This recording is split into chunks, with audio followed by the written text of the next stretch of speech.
Hi friends, Tollywood star heroine Samantha గత కొంతకాలంగా సినిమాలకు దూరంగా ఉన్న సంగతి మనందరికీ తెలిసిందే. ఈమె మయోసైటిస్ వ్యాధికి గురి కావడంతో ఈ వ్యాధి నుంచి బయటపడడం కోసం సమంత ఇండస్ట్రీకి చిన్న విరామం ప్రకటించారు.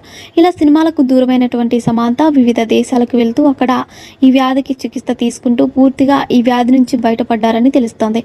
ఇక త్వరలోనే సమంత తిరిగి సినిమాలోకి రాబోతున్నారని సమాచారం.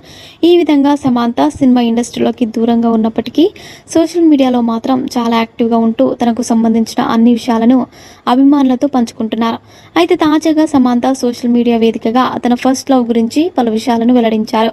సమంత ఫస్ట్ లవ్ నాగ చైతన్య కాదని, అంతకంటే ఓ వ్యక్తిని ఈమె ప్రేమించిందని, 2 సంవత్సరాల పాటు ఆ వ్యక్తి తన వెంట పడ్డారు అంటూ సమంత తాజాగా చేసిన కామెంట్స్ వైరల్ అవుతున్నాయి.